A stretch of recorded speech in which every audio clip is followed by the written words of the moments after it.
Bonjour à toutes et bonjour à tous, ici c'est Maë2B et aujourd'hui on se retrouve pour un nouveau numéro du Top Flop. Et on commence sans plus tarder par les tops. Et les tops, évidemment, c'est la mise en avant de ces trois filles qui viennent d'NXT. J'ai nommé Charlotte, Sasha Banks et Becky Lynch, qui ont été mises en avant lors du pay-per-view. C'était un match en remplaçant de celui du titre intercontinental, puisque souvenez-vous, Ryback malheureusement a eu une infection au niveau de son genou. On a appris que c'était un staphylocoque doré et qu'il avait été soigné par les médecins. Et donc nous avons eu un triple menace entre Charlotte, Brie Bella et Sasha Banks. Et c'est Charlotte qui a gagné ce match.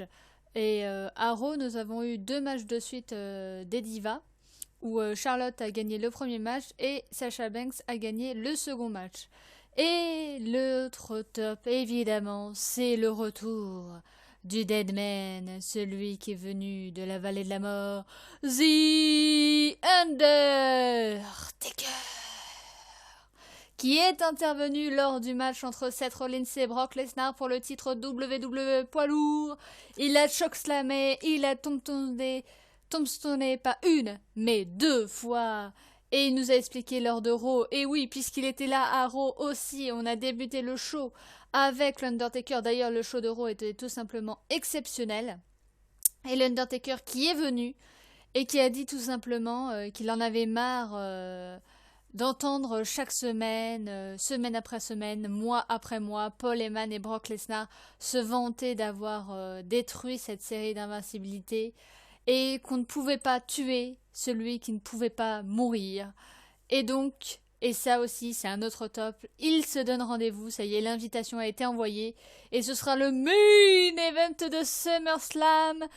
Brock Lesnar la bête contre The Phenom, The Undertaker. C'est le premier match annoncé pour SummerSlam qui aura lieu dans 5 semaines. Mais match de folie, quoi. C'est, comme je vous l'avais dit dans les pronostics, je pense que ça va être la dernière mise en avant de l'Undertaker, sa dernière route vers WrestleMania qui aura lieu chez lui au Texas.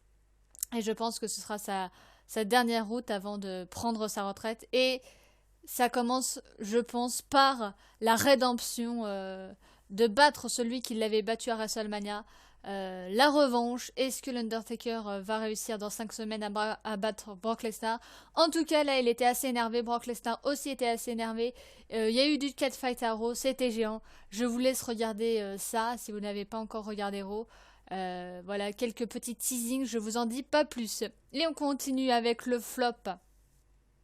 Alors ça, j'aurais pu le mettre dans le top, mais pour moi, malheureusement, je trouve ça dommage qu'ils l'ont remis avec Bray Wyatt. C'est le retour de Luke Harper. Luke Harper qui avait fait son retour lors du pay-per-view WWE Battleground en aidant Bray Wyatt lors de son match contre Roman Reigns. Il était intervenu d'abord caché, puisqu'on n'a pas reconnu tout de suite, et après il a enlevé sa capuche et on a découvert que c'était Luke Harper. Et d'ailleurs, Luke Harper a affronté Roman Reigns et il a perdu par disqualification vu que Bray Wyatt est intervenu durant le match. Alors moi, je trouve ça bien que Luke Harper soit revenu parce que depuis qu'Eric Rowan était blessé, ben, on l'avait plus revu. Après, je trouve ça dommage qu'on l'ait remis avec Bray Wyatt. Parce que je trouve que ce garçon, quand il était champion intercontinental tout seul, moi j'avais bien aimé son règne et je trouve ça dommage. Alors j'espère que c'est que temporaire, le temps qu'Eric Rowan revienne et qu'il reforme l'équipe Eric Rowan le Carper, peut-être. Après, si c'est définitif, parce qu'apparemment Eric Rowan, il savait pas trop quoi en faire, le fait qu'il se blesse assez souvent et bah, peut-être qu'ils ont abandonné l'idée de remettre en avant Eric Rowan. Mais je trouve ça dommage que Luke Harper, lui, revienne à côté de Bray Wyatt. Ça veut dire que ni lui ni l'autre, tant qu'ils seront ensemble, auront des ceintures. Et voilà, moi ça me dérange un petit peu, ou auront peut-être des rivalités intéressantes. En tout cas, la rivalité avec Roman Reigns continue. Ça aussi, ça pourrait être un flop parce que la question qu'on se pose, c'est qui pour affronter Seth Rollins à SummerSlam pour le titre WWE poids lourd.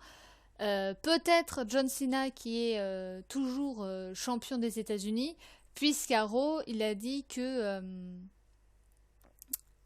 c'était lui le champion et que c'était un homme qui faisait la ceinture et pas l'inverse. Et donc ça s'est cherché un petit peu et que lui c'était qu'une terrible blague. Donc peut-être la future rivalité. Après si c'était juste champion versus champion avec aucun enjeu. En même temps, comme le main event ce sera Brock Lesnar contre The Undertaker, faudra peut-être pas voler la vedette à eux deux, donc c'est peut-être pour ça aussi qu'ils vont faire ça. Voilà, c'était tout pour ce top flop. On se donne rendez-vous pour le bilan de WWE Battleground où je parlerai du pay-per-view, mais je parlerai de ce qui s'est passé à Raw et de ce qui s'est passé à SmackDown. Et on fera un récapitulatif de toutes les news et tout ça qu'on aura eu durant Raw et SmackDown. Et donc voilà, c'était tout pour moi. Je vous souhaite une bonne journée, une bonne après-midi ou une bonne soirée. Et on se donne rendez-vous à une prochaine fois. Ciao, ciao!